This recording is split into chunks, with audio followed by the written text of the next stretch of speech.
بسم الله الرحمن الرحيم والجمال. الباب السادس دم البتو والجيغم في جمال النفس يقول في تادو من المنجل آدم يولي هنك ويلي دم يولي منجل آدم في تادو وي وأرى النفس والنفوس كثير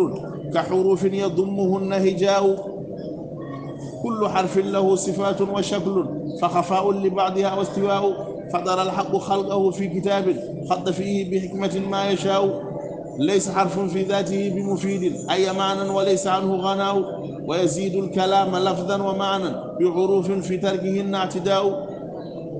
ويزيد الكلام لفظا ومعنى بحروف في تركهن اعتداء وهي الروح إن صفت وتخلت بالمعاني وزال عنها الغشاء إنما الناس للاتباع أوان وبما يحتوي يسيل الإناء وكبار النفوس يعمرها البر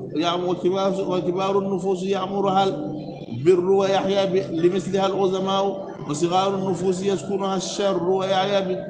بثقلها الضعفاء إنما النفس طفلة تتمنى كل يوم من ربها ما تشاء لا ترى النفس غير ما تشتهي لا ترى النفس غير ما تشتهي وهوى النفس نقمة وبلاء وعلاج الهوى اتقاء أشرار وبأهل التعفف الابتداء. بسم الله. الباب السادس دم البتو والجيغم في جمال النفس ويرقل في التان إن كان يرقل الله يرقل من در الله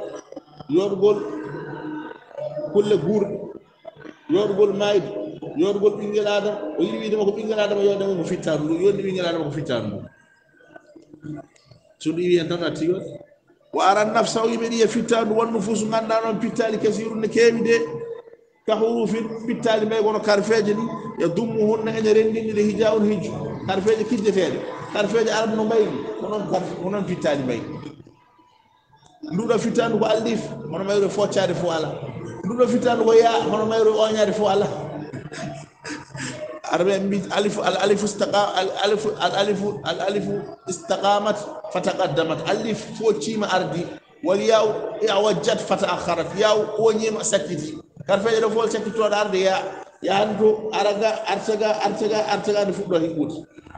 o yimbe be ko non bay be yimbe ne poci be yimbe ne oñi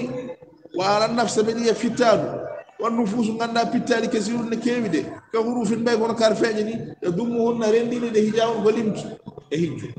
كل حرف كلا حرف له صفات وشكل جنگي جزريه ما تايد صفات الحروف يكو مدبر يكو مستفيل يكو امبوتول يكو غورغوتول يكو تشاتول يكو نبي اون سكتي خبر اون نبي خبر اون ورو اون ديلر او على ديلر او محمود او تشور أو أنا شو تقول نفوق صفات كل صفات كل عارف إن كلام عارف ولا له صفات ولا له صفات وشكل النجيم بعد كده ذاك ينقل مي مارك جيدا ذاك ينقل هو جيدا فخفاء سور كل بعدها وان يوغا صفات واستواء ويقول جلال يوغا صفات هو شوري يوغا صفات هو بطندير كل عارف إن كلام عارف له صفات النجيم صفات من وشكل النجيم بعد من يمهون باي أيضا كارفاجة ده وانا مهموس ده وانا شديد ده وانا لين ده وانا رخوت ده وانا بين يبقى كونهم بين فخفاء سود قول لي بعدها وانا يوغاي كارفاجة ده واستواء بوتنجال وانا يوغاي كارفاجة ده فدر الحق الله ويندي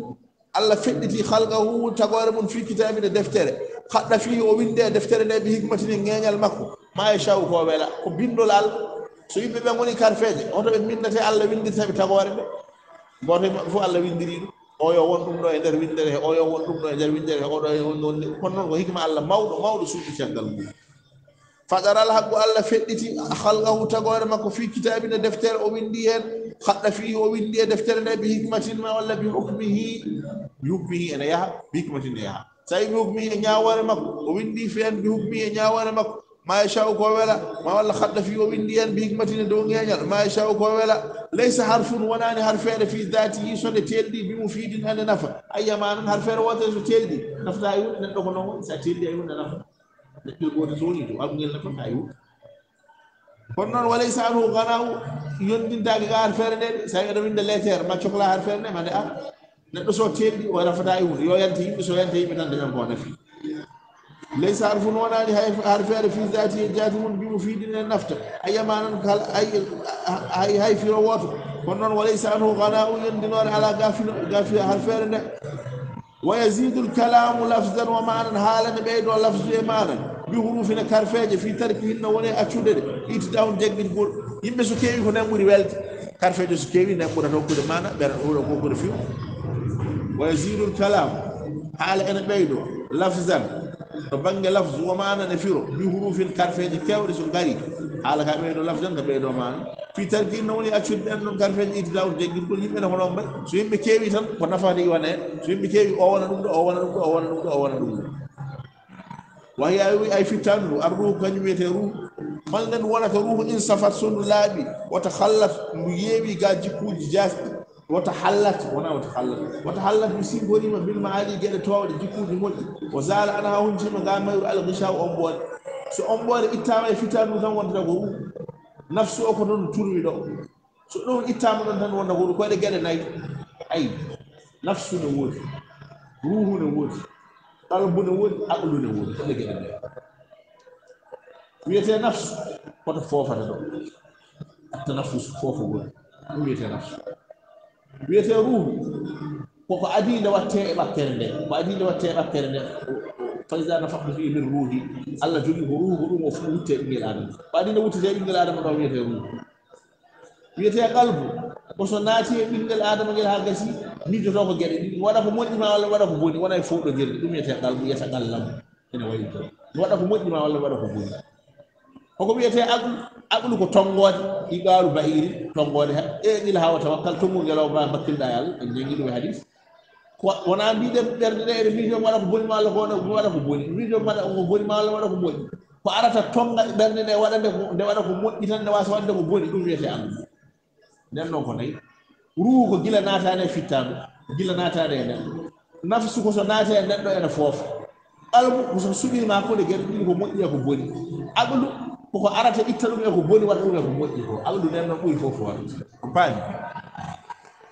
وهي الروح وبيكو فتان ولي روح إن صفت سر لابي وتحلت بسنغوري بالمعالي جيكوجي موج وزال عنها هنجي قامير الغشاء نبر أمبود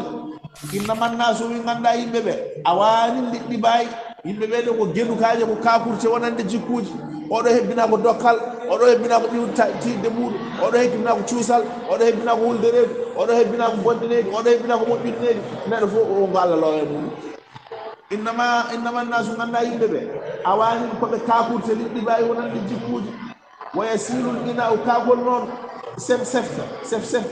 سفسفتا بما يحتوي كو وona mum go kagol ko wala der mum go ko dum yaltata kala ko badda kala ko Allah wade kagol mum ko dum feñi fay neddo Allah wade kagol ko kulde Allah dum fitandu wala Allah tan wala ko julde nyalda ko hore Allah wala dum fitandu ko fasigagal to jafo do watta ko boni tan watta ko moƴ indama naso wi yimɓeɓe awani jam awani ko jam aniyati ko jam den khalil awani ko be kaburte liddi bayi wonande jikkuji wa bima yahtawi yasilu al-ina wa yasilu al-ina kagol wamirta kagol sintada e kagol bima yahtawi ko gol fandini ko wa kibaru nufus pitali mawdi yimbe mawbe ya'muruha al-birru ko mojjere hodata e mudum en wa yahya ana wura limisliha hono den non mojjere usma yimbe mawbe pitali mawdi yimbe mawbe ko mojjere lo wayi وكبار النفوس كتالي مولدي يأمرها وردي البر كمؤجر ويحيى أنا ورنا لمثلها هنا نرن مؤجر الأزماء ويمن مولد وصغار النفوس كتالي جاسدي يسكنها الشر بنفو ويمون مولد ويحيى أنا تنبيدا بسجلها الدنغال من الضعفاء والله تالي بندي وبن الله ويمون كتالي لودي اللي تنبير دنغال مجي وصغار النفوس وفهمنا كتالي ويسكنها الشر وبنان ده ولا يمود ويا ان تنبيرا بسجلها الدنغال من الضعفاء والله انما النفس اي فتام افلت ايغون تشغل توسل تتمنى كل يوم اجل نبينا ني كلا من ربها اجوما جل ما تشاء من ولا فتام والنفس كيف دو موسى هذه انتو من شب على الرضا بالرضا والتفكير الفضيل والنفس انما النفس فتام افلت نغو تشغل تتمنى اجل نبينا كل يوم ني كلا من ربها اجوما جل ما تشاء سأنتينيل نون بالفوتو لا ترى النفس كتابية غير ما تشتهي سنقولي كتاب قوي زيت وهو النفس بلا الفتن نون نكمة بلا يبتع الله وبلا وجرب يدم ولي الله لا ترى النفس في التابية غير ما تشتهي سنقول يموي وهوى النفس بلاد في التاب نقمة ولابت وبلاء وجرب وعلاج الهوى بلاد في التاب هل سافر الله يجي في التاب بلاد من هل سافر اتقى أشرار زين تبون ورياد بون سيانا بون بسنا مونجت والاقتداء يمتن بهذه التأوف يبقى سنين بين يمتن سنين يمتن بسنا مونجت فساون ده بون أبونا وعلاج الهوى سفر البلاد في التاب اتقى قرين تاد أشرار بون وانا اتقاء أشرار وانا مقصور اتقاء وانا مقصور أشرار وانا بن حمزة ما ولا اتقاء الشرار اتقاء رين تاني حمزة وانا ممدود شرار بون والاتقاء يمكن بهذا التأفه جدا السنار هذا باب السادس جمال متوجهه في جمال نفسه والجوان في التام وارى النفس من في التام والنفوس من الله في التاريخ كثير من الكيم له روح ويكون كرفج وضمهن رندي رجاء كلمت رندي نبوهي رندي يكون على فوق على تك كل عارف من كلام عارفين او صفات يجين صفات شكل يجين بعد صفات عارفين شكل مجيدا شكله مروي الثاني صفات وصفات من هو الثاني فخفاء اصول واللي بعدها ان ون غير فيجد واستواء وغير فوتي فقر الحق من لا دي الله فيتي وتجي خلقه تبارك في كتابنا دفتر حتى في ويندي دفتر ده بحكمتنا نيغال ما الله بحكمه ما يشاء كلا كو ولا ليس حرف لا تجي في ذاته هو بمفيد ان دفتر اي ما حرف تيبي دفتر اي وليس أنه غنى كنون ياتا غاما يدي من دو ياتا غاما أي نبالي سوتين على وفيد ونو إن بابين دو ليتا تو أي نبالي لا دا كنون وي سوتين على ونفن مسو أرتي وانتي بندي وانتي ونف ويروه في التامن وجروه من سفر الله بي وتحلت بسنبورين ويزيد الكلام حال ان بيدور لفظا كومبودي وما انا نفيرو جورو في الكارفين سكي التركين نوني اكشن الكارفين اللي داون دي كلام كارفين كيوي نون فيرو بيدو هيو دون سينيار كي سين دوني باتي ساجي بي دوني جابتا ام جينا غوندي ما و جبان دوم نون ما وون تشوست سينو بمي سين هيبيا ديتو اي وينو جينا نون فود كودو جينا تاو نونو غوات وينو فود جولو جينا تاو جولو جولو نمتا ñammi nonu goot julɗi ñammi tawno ko gala huɗo ko woto ɓe joganimo julɗi o wiyoɓe gacceɓe keewa kono noon joni ɓe caltimi sa jibini goto tan bonde ranga ma awa julde gom sa jibini ɗeɗo dañƴiɗana ka kaso yimɓe so keeɗi ɗo moƴƴi woyoɓe wona en kewɓe ko majjere o wani dabbatini ɓeytilaɗi lallah batwaji jogani hoore ma fof walla bigi am fof yimɓe ɗo kew ويروه كلمة في الكتاب يسمى ويزيد الكلام هذا الميدو لفظا ببني كوبولي ومعنى ببني فيه دورو في الكربية في تنزيل ونأكل الكربية إجلاو جيد الكل إنما الناس من ويروه في الكتاب وزيوه يسمى رسول الله وتعلق بسنبولي بالمعالي بكل طول زال أنا أوجي مقامة والغشاء أمور الميو أمور بني إنما الناس من الله أوان كل كابول إنما أوان الدكول ويسير لنا وكابول إلى روامر بما يهتدي كلام موفق وكابول إلى يسفه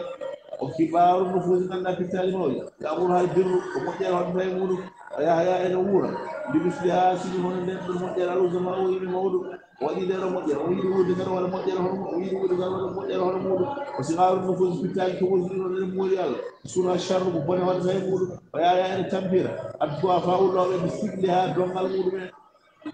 بلا ود كونو وات وفتنا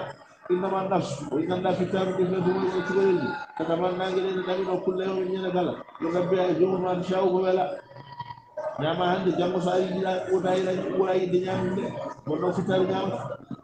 biɗen ñamde jeego koye muñantede mitaji ha ومن النفس في الحياة ثلاث وهي النوم والغذاء والنساء الغذاء نعم ده ولا فتان يرد نون نعمل عند فو جامون ورا تويت نون نعمل عند فو جامون ورا يد نعم إنما النفس من لا فتان مثل دول يوم تقولي تتمنى يلين واد كل يوم كلا يلي من ربي يجون ما تشاء نون نعمل عند فو جامون ورا يد دانا لا ترى النفس فتانية غير ما تشيء سنقوم وهو النفس بلا فتان نقمة بلات وبلاء جربوا علاج الهوى جنون هون بلا تسافرون اتجاه شرعي غير تبون سارين تبون قد يعني مدي كان أفيهم والتعفو بين يمتد والابتداء يمتد بهذه التعفو بين هذه السنين min kaali mum ɗo to hadis mo janggaten de riyadu salihin oɗo gorko o yehi o wi wari yimɓe capanɗe jeenayi so mo jogii tubabuye ɓe mbiya ala tubabuye o heɓɓidiri on temedere nde o yehi to goɗɗo o wi mbiɗa jogii tubabuye o wi aɗa jogii tubabuye kono noon leydi to gonɗa to immotoon ɓen moƴƴani jaatu yimɓe moƴƴude so tawi ɗon ɗen jiɗɗoon kaɗe ɗon wa sallllahu sallam wa baraka ala sayyidina muhammadin wa alihi wa sahbihi ajmain